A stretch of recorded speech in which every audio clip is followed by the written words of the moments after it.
This episode is brought to you by State Farm. Listening to this podcast? Smart move. Being financially savvy? Smart move. Another smart move? Having State Farm help you create a competitive price when you choose to bundle home and auto. Bundling, just another way to save with the personal price plan. Like a good neighbor, State Farm is there. Prices are based on rating plans that vary by state. Coverage options are selected by the customer. Availability, amount of discounts and savings, and eligibility vary by state. Año nuevo, los mismos Extra Value Meals en McDonald's. Ahora te puedes llevar 2 snack wraps y papitas y una bebida mediana por solo $8. Solo por tiempo limitado. Precios y participación pueden variar. Los precios pueden ser más altos en Hawái, Alaska y California y con entrega.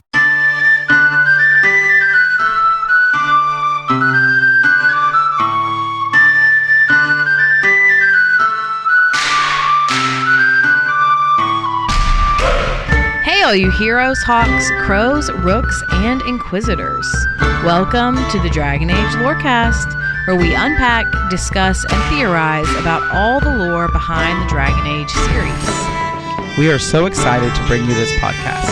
Every episode will be covering a different topic in the Dragon Age universe, from character deep dives to exalted marches and elven gods. We'll cover it all. There will be spoilers. And always remember, swooping is bad.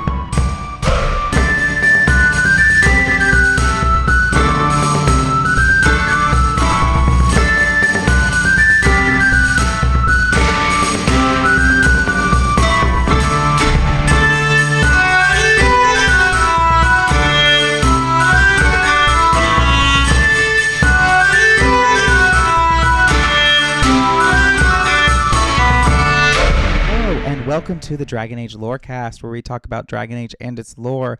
I'm one of your hosts, Austin, also known as Teacup, and I'm here with my other host. I'm Shelby, or Shecup. All right, that you are. And we are continuing with our Rulers series, and we're staying where the empires of Thedas all started, where the important country of Thedas in the beginning, the one, the only, Tevinter Imperium. Well, it should be noted, just to issue a correction to your introduction, it should be noted that the Elven Empire of Arlathan and Elvenon was around way before Tevinter was. I guess that's fair. And also the Dwarven Empire, too. That's also fair. I apologize for my human centrism. Anyway, this wouldn't be our podcast if I wasn't correcting you about something. That's probably fair. So let's just dig into it. We are in Tevinter, you're right. We are only on the second episode of this season, so we are still at the very beginning of Tevinter history, and we're diving into the different Archons, the different rulers today. I know last time we talked about basically the foundations of the empire and how it was built and how it was structured. And today we're getting into some of those rulers.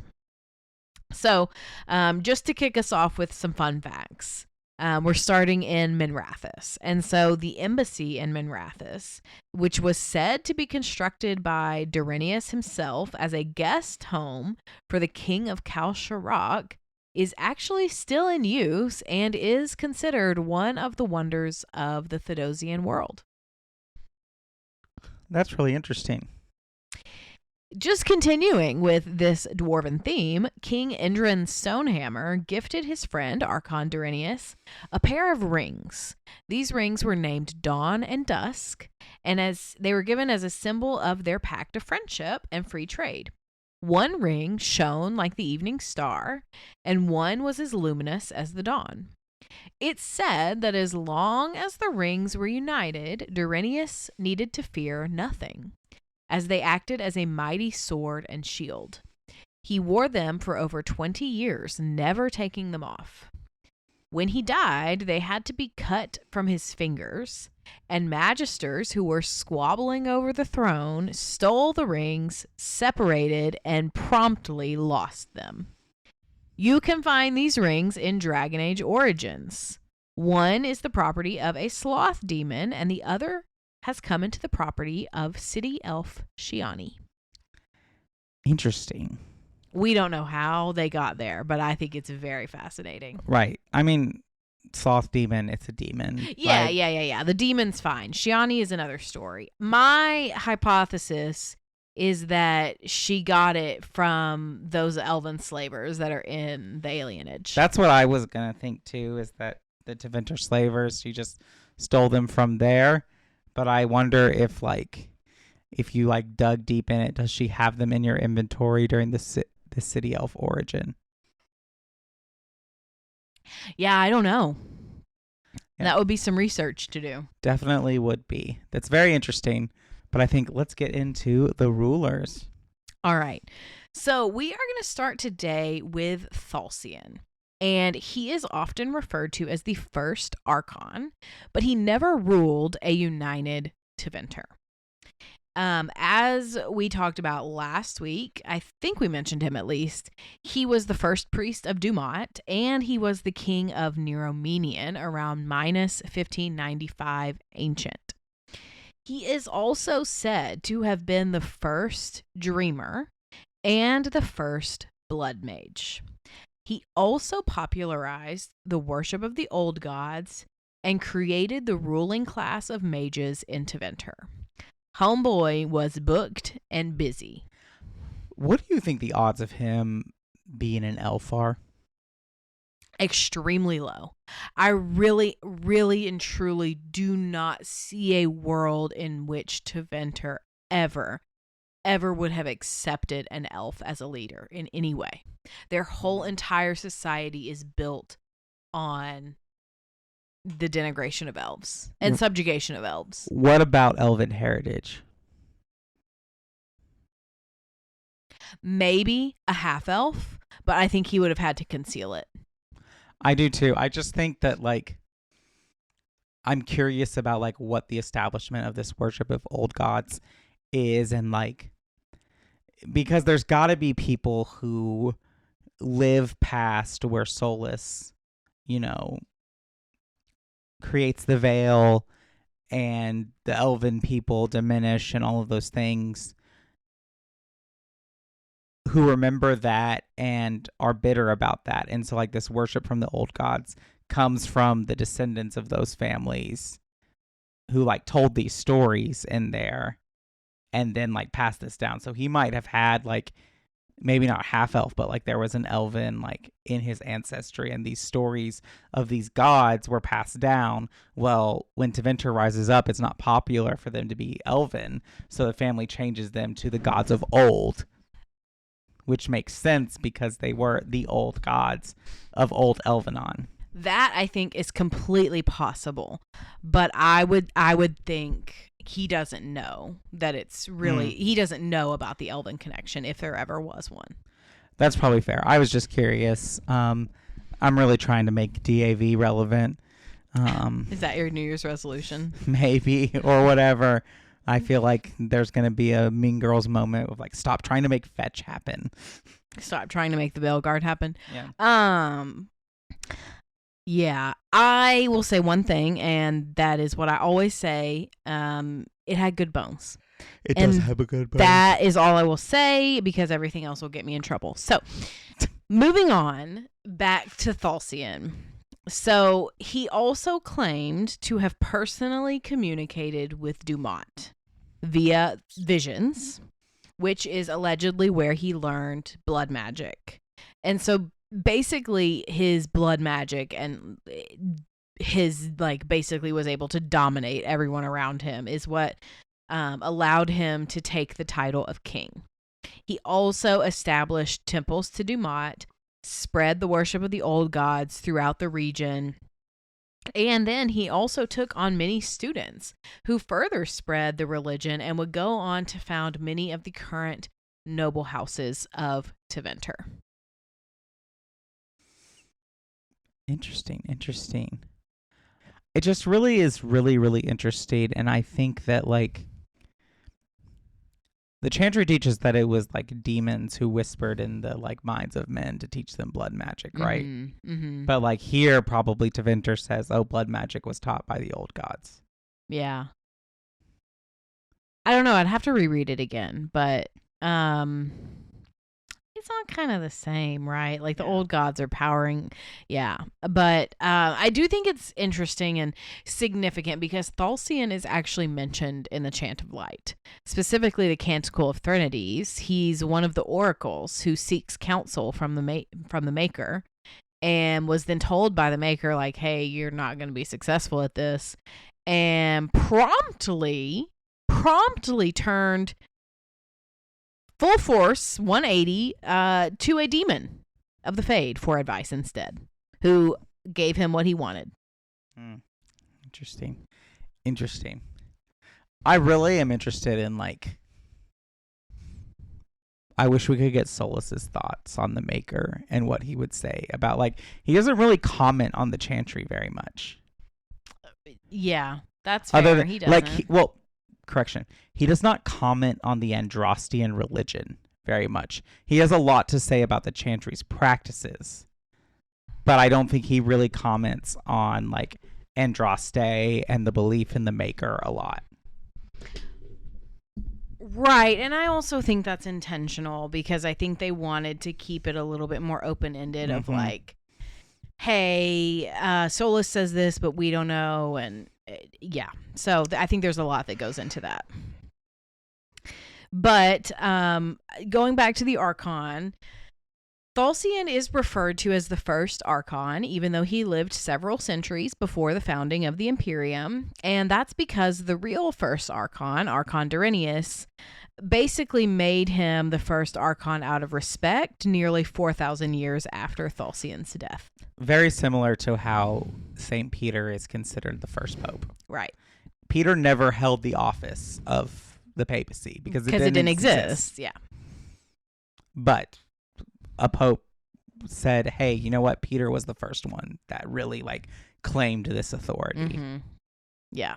No, it's exactly the same thing. And so Durinius, he ruled from minus 1195 ancient to minus 1180 ancient, which is only about 15 years. But he did rule over Neromenian before he becomes Archon, and so he had a little bit longer of a rule, but he is actually the first Archon. And again, there's a connection to Dumat because he was raised in the Temple of Dumat and quickly showed remarkable magical talent and had become a skilled dreamer by the young age of 10. When he was 19, the high priest of Dumat was dying. And the high priest sent all the senior acolytes, as well as the novice Durinius, must come to him. And the high priest said that the person who would be his heir would be the man who could prove his worthiness by bringing him, quote, that which has no legs yet must dance, has no lungs but must breathe, and has no life yet still lives and dies. Durinius successfully solved the riddle by bringing the high priest fire. Fire dances, fire breathes, fire lives, and fire dies. And so the high priest names Durinius his heir with his dying breath, and he became high priest the very next day. As mentioned in last week's episode, Durinius took the throne of Neromenian from his uncle Thalsian. But the night before he took the throne, he had a dream, an interesting dream, in which he crossed a mighty river in a small ferry. This ferry was piloted by a man whose face was always in shadow. When he reached the other side and looked back, he saw that he himself was the ferryman. Durinius took this as a sign from Dumat. And so therefore the next day he sent gifts to his uncle Thalsian, claiming to want to heal the rift between their two kingdoms. Thalsian was flattered and invited him into the palace in Minrathous. And so Durinius went in with only 7 soldiers as an honor guard. Once inside, he ensorcelled the palace to prevent anyone from entering or leaving and challenged his uncle to a duel. When the spell was lifted, Thalsian was dead, and Durinius had reforged the broken seal of Tevinter, proving his claim to the throne. And so, in minus 1207 ancient, the kingdoms of Tevinter and Near-Armenian were united under Durranius's leadership. Do you have thoughts so far? It's really, really interesting. He's very much like starting and proving like that he's not just like a capable mage and a warrior, but like that he is politically savvy at this point. Like he can manipulate people. Like his uncle was never going to leave that palace. There was no situation where his uncle was going to meet win him somewhere. Yeah. No, and it was going to win that where he was going, no matter how many guards he took, no matter how many situations, no matter how much of a better mage he was, because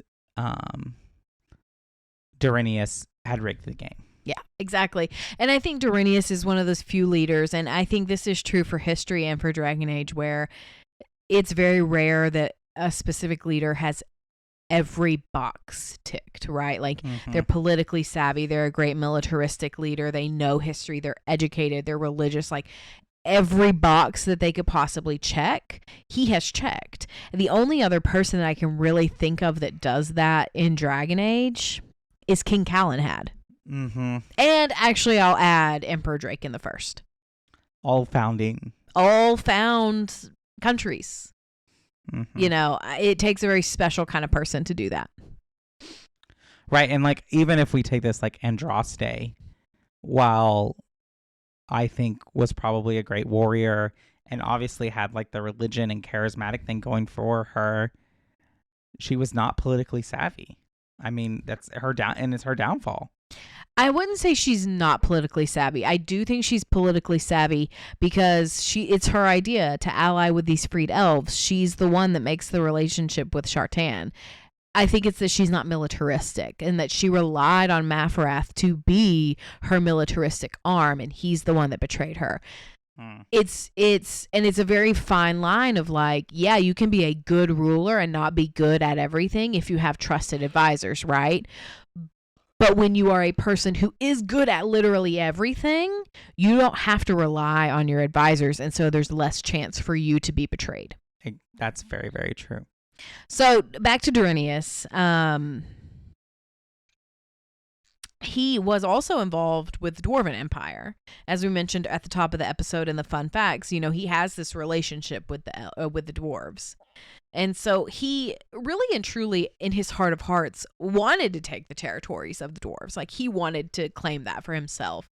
But he realized smartly that a military campaign in the Deep Roads was doomed to fail. There was no way that he could win that, ever. No matter how many people he had, he was always going to lose that. So, instead, he travels to the Dwarven Tiges, where he offers himself as a hostage and says, "Take me to the king of Kalsharok, and we can negotiate a treaty." And so they do. But the dwarves, as is their tradition, would not let him see the king until he had fought and won a proving challenge. And so he fights alone against champions of both the warrior and noble castes until only one dwarf was left. This dwarf was particularly cunning and wore especially magnificent armor. He wielded a war hammer forged from pure lyrium, which shattered Durranius's spells, all of them, with ease. After a 3-hour fight, the dwarf suddenly called for an end to the combat, declaring that Durranius held, quote, valos atretum, which is translated as possessing the favor of the dwarven ancestors. The dwarf opponent takes off his helmet, and it was none other than King Endrin Stonehammer himself, who'd been fighting Durranius, the king of the dwarves. They went on to become close friends and forged a trade alliance which provided Tevinter with a steady supply of lyrium. It's really interesting, like, the use of the lyrium forged weapon, because we only ever see that in one other place in the games, which is in Solus's dagger. Well, Solus's dagger, and then the Descent DLC. All the dwarves that are in there. Oh, you mean all of their weapons? Yeah. I was like, that's not one thing, but yeah, I see what you're saying. It is interesting, and it is a coincidence, right? I really like this story because I think that it gives maybe a little bit more heart to Tevinter. Because I think a lot of times we think about Tevinter as, oh, they're this evil empire. All they care about is subjugating the elves and everyone else with blood magic, and all they care about is power. But in reality, like, there are Tevinters who are not evil. Like, we love Dorian, of course, but even into the Archons, there are Archons who were not wholly evil, and I think Durinius is one of them. And this friendship with the dwarves proves it. Like, he's willing to admit his weakness. He's willing to admit, like, hey, yeah, there's no way that I can go invade and conquer the Deep Roads. Like, I don't have a death wish. And so I think that this story gives just another interesting piece of context into who Tevinter is. Yeah, and I think what makes him like a good ruler, even though he probably owned slaves and there was terrible things about that, is that he recognizes that there are many ways to win. Yeah, and winning isn't always conquering. That's a very important lesson that most of Tevinter, I would argue, has not learned. Correct.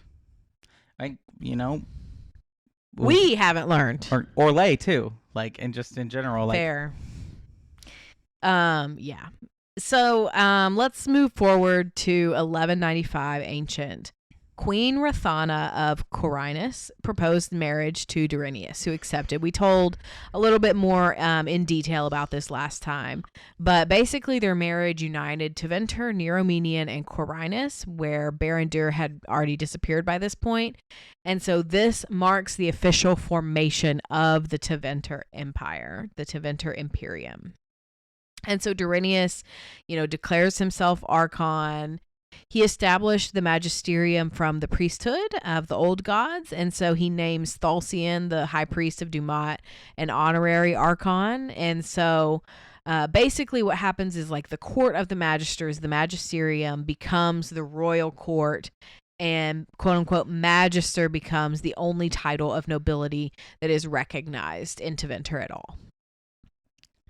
Interesting. So it's the only title that really matters other than, like, Archon. Exactly, 100%. Like, anybody who was royalty or high nobility at this point becomes part of the magisterium, and they're all just kind of at one level. Whereas Orlais, Ferelden, all these other countries, they've got different tiers and different levels in the nobility, which, for Tevinter is quite egalitarian. Exactly, and it's just like, it's egalitarian in principle, probably not in practice, like, because there are definitely probably magister families that hold way more influence than other magister families. Oh, yeah, we know that for certain. Another thing that's interesting about Durinius and that humanizes him a little bit is that it said he was able to charm animals and was often found surrounded by birds and cats whom he employed as agents. His network of spies was so effective that some even believed him to be able to predict the future. For this reason, he's often portrayed with a crow or a raven over his shoulder and a cat at his feet holding a ferryman's pole. It's interesting. I will say that, like, if you can befriend animals, you can't be an entirely crappy person. I know. I've always said that. He has the animal friendship spell, apparently. But lastly, Durinius died somewhere around minus 1180 Ancient. We're not sure of the exact circumstances. We just know that's where, around the year that he passed. So Durinius is powerful enough. He was not assassinated. Yes. He died of old age. That's Agreed. That's my opinion. I agree completely. There would not have, with his power and influence of where he was, there would not been a magister who would have felt comfortable enough to make an assassination attempt. Yes, I agree with you. I do. We just also don't know who succeeds him because, as is common with all of these episodes, there's going to be gaps in the chronology of it. And so we just don't have those details specifically. But I do think now is a good time for our mid-break, so I will turn it over to you.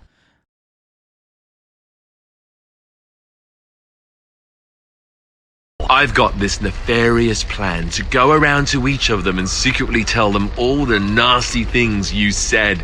That way they'll mutiny and I shall become the group leader. You know, we have more comfortable rooms and basically infinite space, so why does the trained assassin prefer a quiet, unassuming spot with good choke points? Guess you just answered that question. Besides, I'm closer to the coffee. Just wondering if the feathered pauldrons are an essential part of the moody rebel mage persona.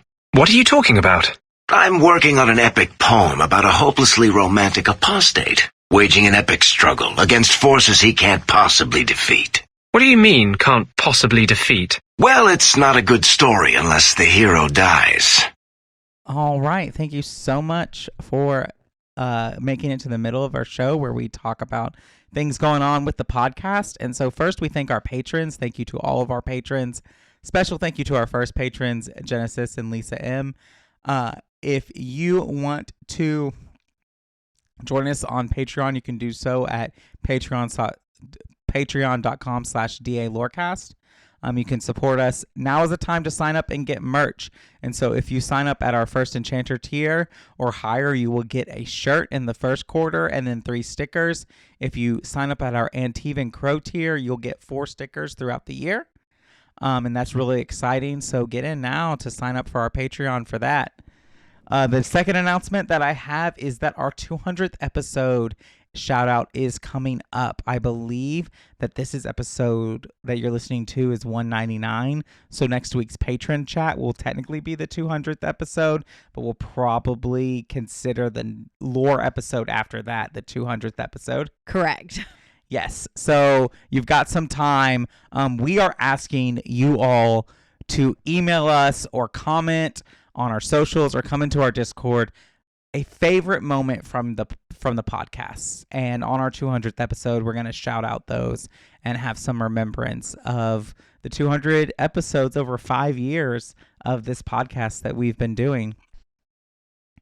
Another great way to support us is to leave us ratings and reviews on Apple or Spotify. If you leave us kind words and 5 stars, we will read your episode, or we will read your comment out in a future episode of the show.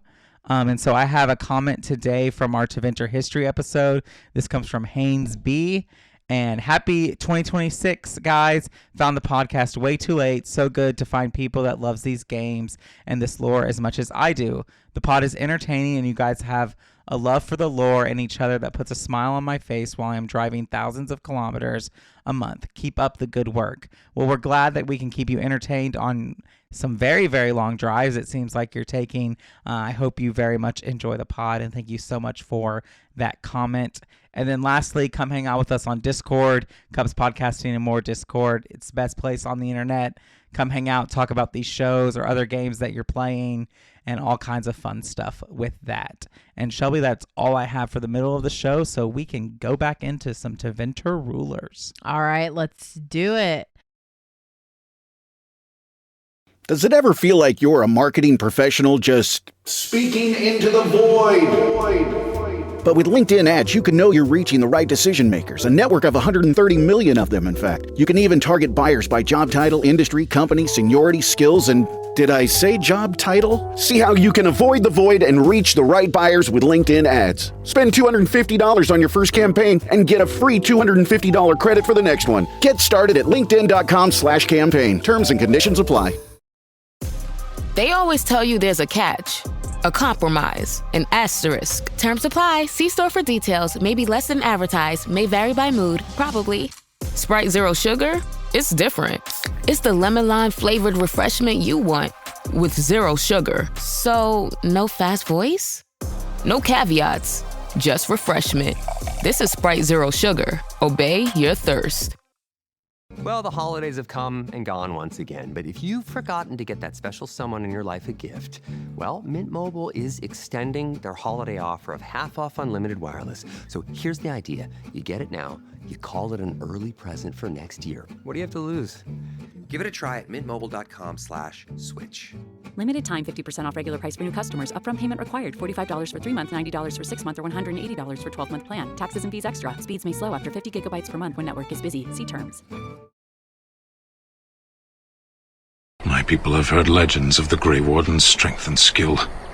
Though I suppose not every legend is true. That's really helpful. What are you, the elven god of sarcasm? Lies, treachery, and rebellion, depending upon the story. And how could I help? I do not have my ritual dagger. I cannot access my network of mirrors to travel from the lighthouse to anywhere in the world. All I can offer is what I know. Helpful advice from the elven god of, and I am quoting you here, lies, treachery, and rebellion. Depending on the story. You fear barbarians will swoop down upon you. Yes, swooping is bad. Okay.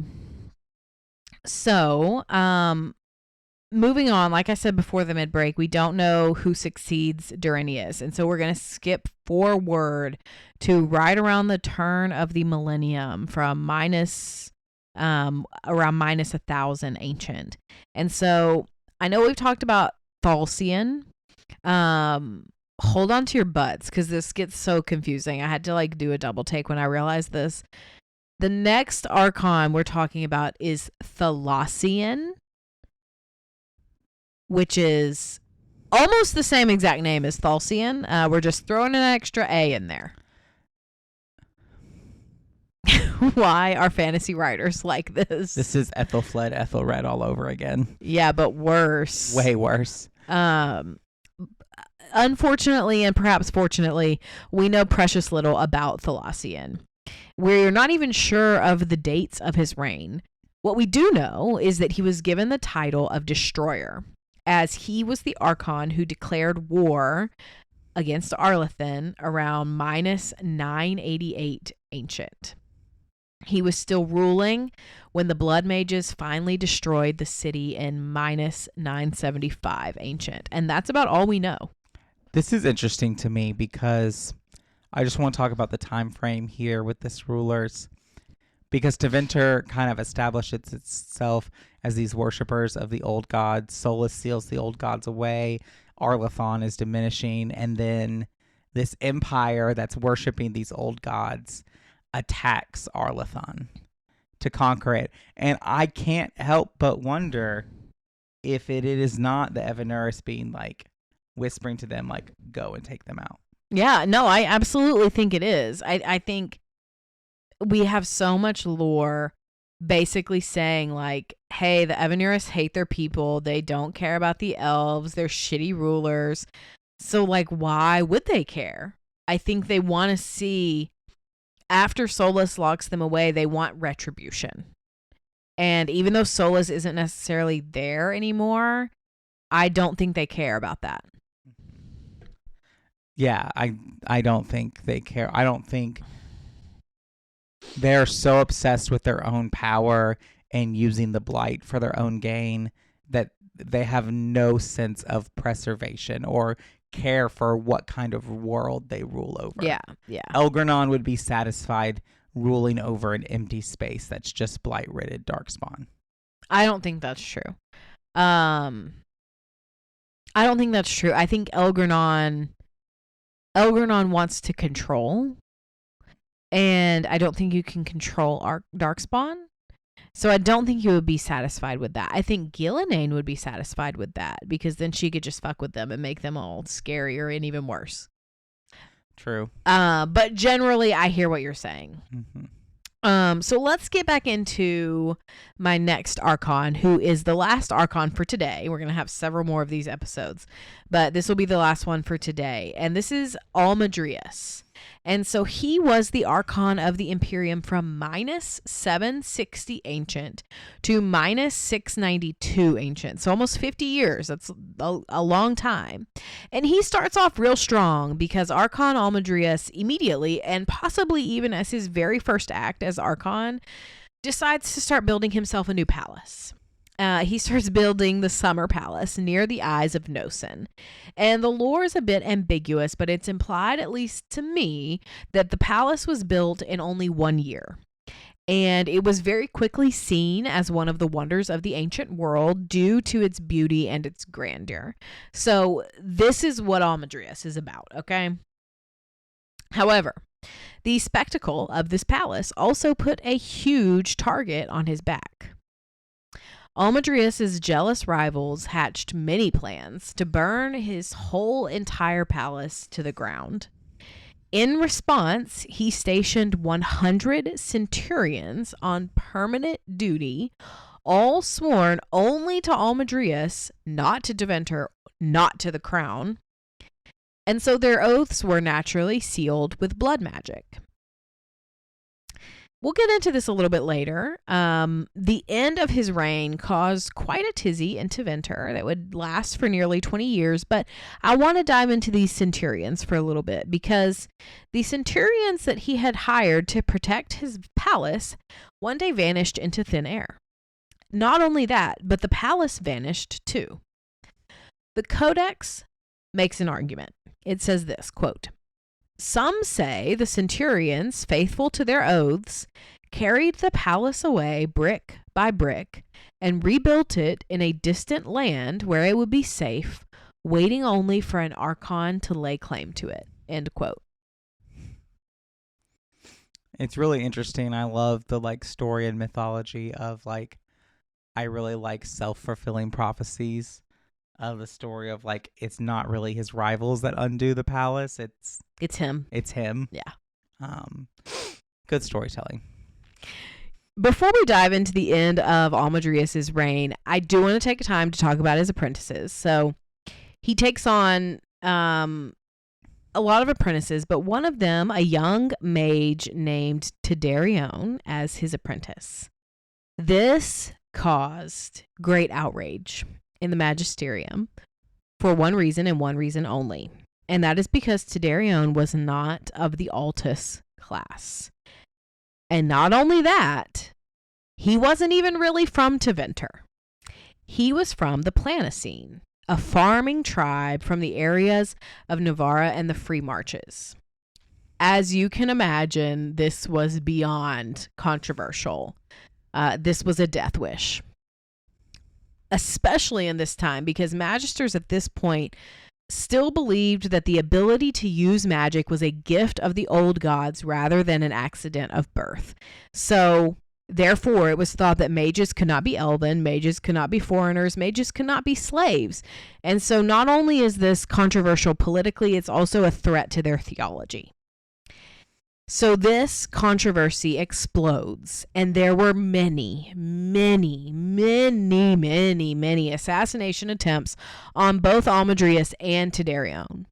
In addition to Tedarion, he'd also taken on some Altus apprentices, and actually he'd had many of them.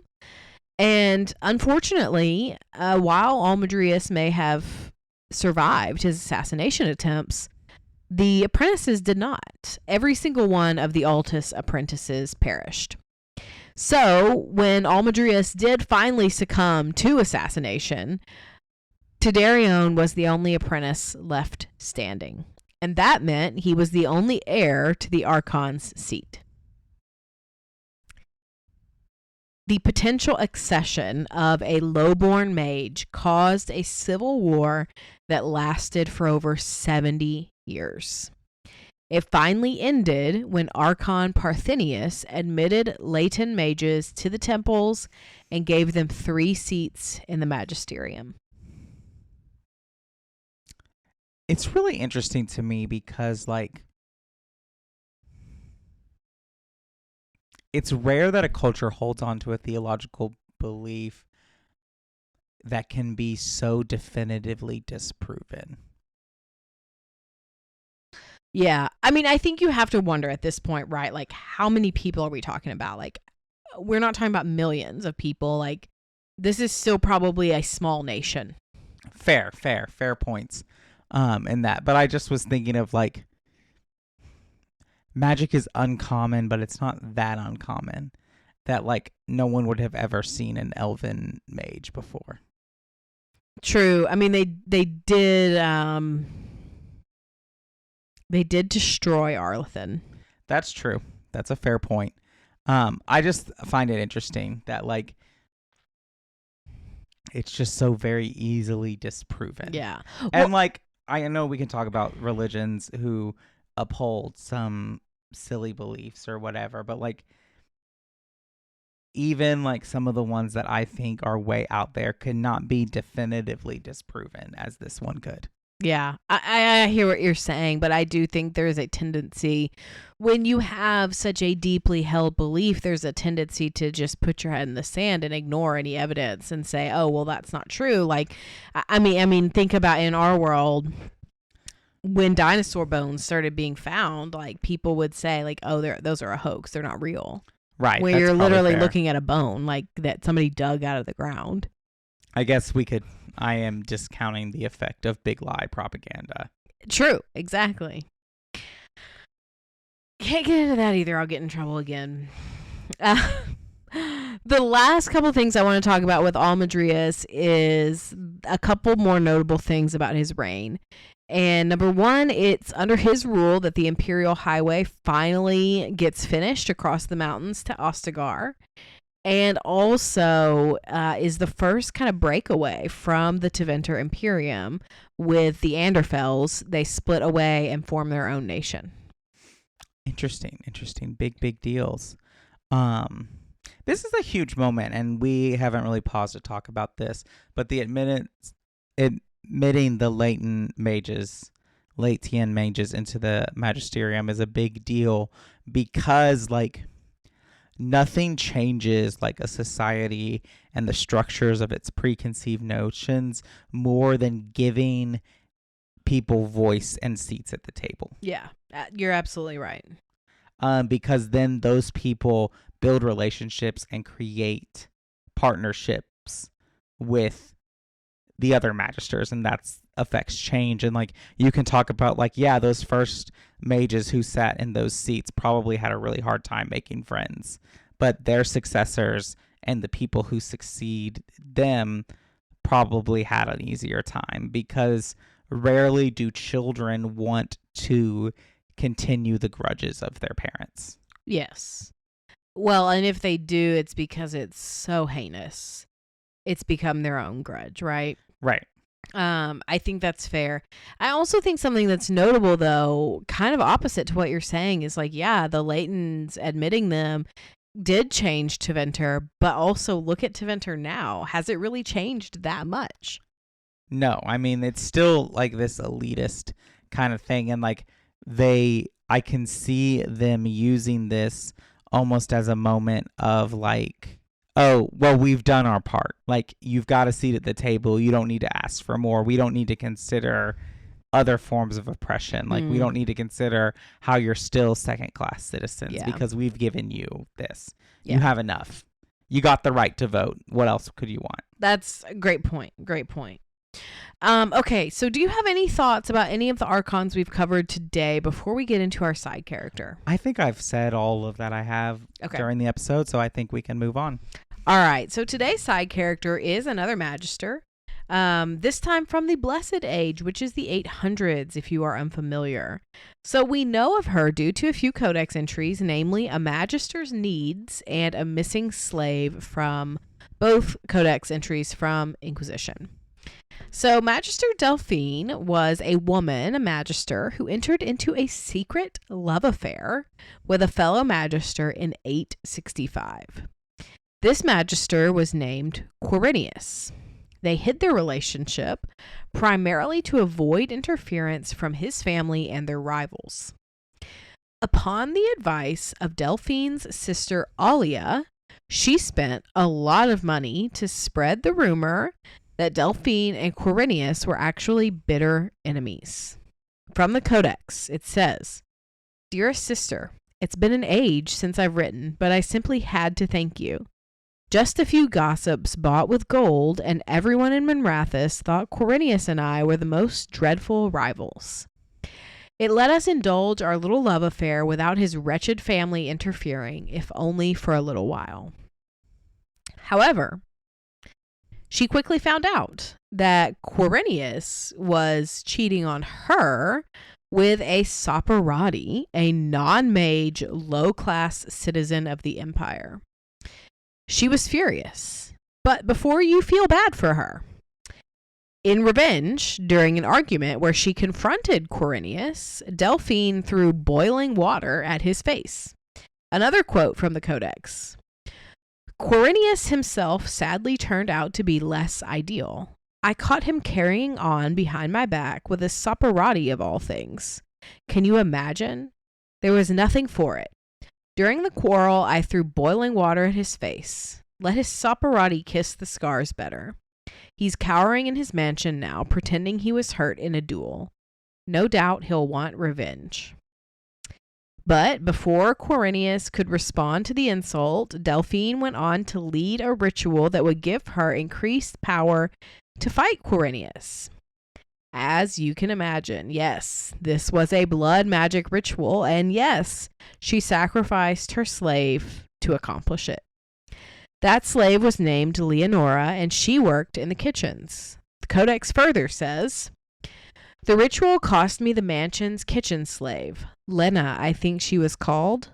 But I've enough power now to keep Quirinius from trying anything foolish. Kitchen slaves can be bought by the dozen at the market, so there's no harm in it. I feel wonderful, dear sister. Won't you come for Winter's End this year? I'll have my new slave trained to make your favorite lemon cakes by then. It'll be perfect." So, just to sum it up, Magister Delphine is clearly evil, right? Like, she sacrifices a slave whose name she doesn't care to know. But the interesting thing about this story is that Leonora's father was named Soliveran Bran, and he was actually a scribe in Delphine's household. And we also have a letter from him about the disappearance of his daughter. He writes, quote, and I think this is very poignant. "In Tevinter, a slave is invisible, even though the entire empire rests on our backs. Our hands built the walls of Monrathis and carry its wealth along the crumbling roads. Scribes like myself take dictation and write letters that shift the balance of power. My daughter, Leonora, a kitchen slave, works night and day, so Magister Delphine isn't troubled by a torn robe or a cold supper. Normally, I meet Leonora about the kitchens, but it's been days since our paths crossed. No one has seen her. I can't help but think of the old stories that cross the slave markets like lightning, how centuries ago the ancients built their cities with blood magic, raising the very towers and walls with terrible rituals using our lives as fuel. Thousands of slaves were sacrificed as we were forced onto the altars of the old gods. Magister Delphine's perfect, marble-faced mansion likely stands on the back of 100 voiceless elves. But that was a different time. Andraste's words against blood magic made the practice all but forbidden and shunned.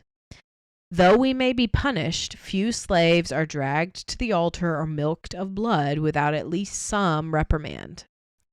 Yet, Leonora is missing, and Magister Delphine seems different. She carries an aura that she never had before, and rumors fly that a bitter rival has been publicly humiliated in a duel of magic. Through my grief, I know that my Leonora's life was the price. I ache to speak as an equal with Magister Delphine, to demand answers. But such an audience would be a joke to her. No one sees a slave."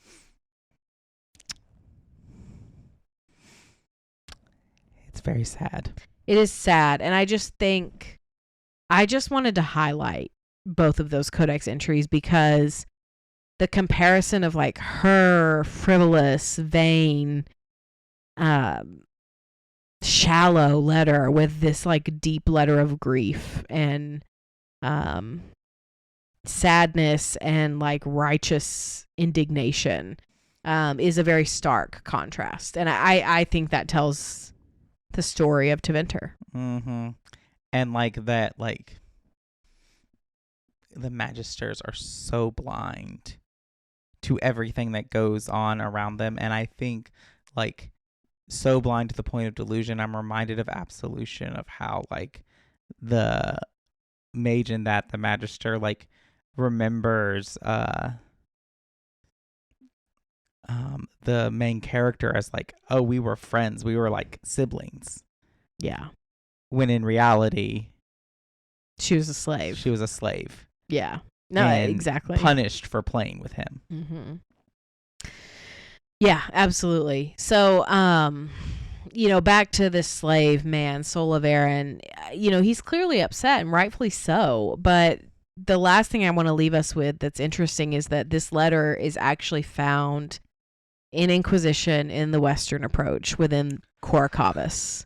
If you don't remember, Coracavas is the ancient Tevinter prison. And prisoners who were sent there were usually those who either denied Tevinter's claim to certain lands or those who committed treason. So I think it goes to argue that perhaps it's Soul of Aaron's beliefs on slavery and blood magic that earn him this title of treasonous, with a life sentence coming with it. Or that he found out that Magister Delphine did blood magic and tried to expose it. And in a move, Delphine sent him here. Well, I think he knows. Like, the end of his letter is basically like, I know that she did this to my daughter. So I don't think it's that he would find out. I think, if anything, it's that he makes a scene or tries to have an audience with her like he so wants to. Mm-hmm. Yeah. Or he got caught, a more darker thing, in attempting to kill his master. Rightfully so. So maybe it's not just his beliefs that earn him the title. Maybe he was truly treasonous, and if so, who can blame him? Not me. Nor I. Yeah. This was not I'm not going to say this was a fun side character, but, we can't not all Tevinter people are Dorian. No, they're not. Certainly not. Most are not, actually. Yes. And so thanks for bringing all this. I don't have anything else to add. Do you have any last things you want to say? Nope. All right. Well, thanks for doing this research. This was very fascinating. I look forward to learning about the other Archons and Magisters and all of that, and to just dive into the other rulers of Thedas. It'll be super exciting. Thank you all for listening to the Dragon Age Lorecast. We'll see you next time.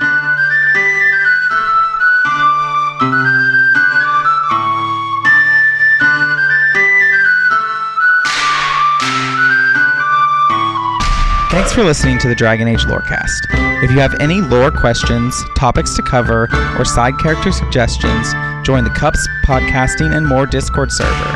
It's the best place on the internet. You can also support the podcast financially and ensure its continuation by joining our Patreon at patreon.com/DALorecast. If you enjoyed the show or learned something new today, please subscribe, leave us a review, rating, or comment, or join our Patreon. The Dragon Age Lorecast is part of the Robots Radio Podcasting Network. If you enjoyed our intro or outro music, give a big shout out to Pipeman Studios. Until next time, look to the sky. The dawn will come.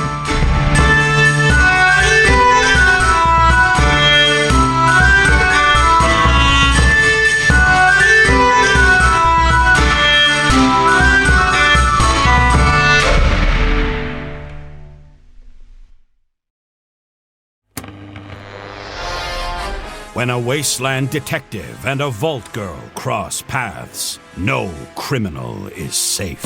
You're both under arrest. Don't move a muscle if you know what's good for you. Based in Bethesda's Fallout series, follow Walter and Bunny as they traverse the Texas Commonwealth and New Vegas, busting big crime rings. We'll need all we can to expand into Vegas territory. And surviving anything the wasteland can throw at them. It's him! It's the Mothman!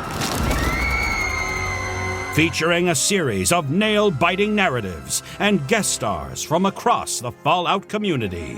It's anybody's guess what thrilling case is up next. War never changes, does it, Bunny? No, it certainly does not. True Vault Escapades, a Fallout audio drama, available anywhere you get podcasts.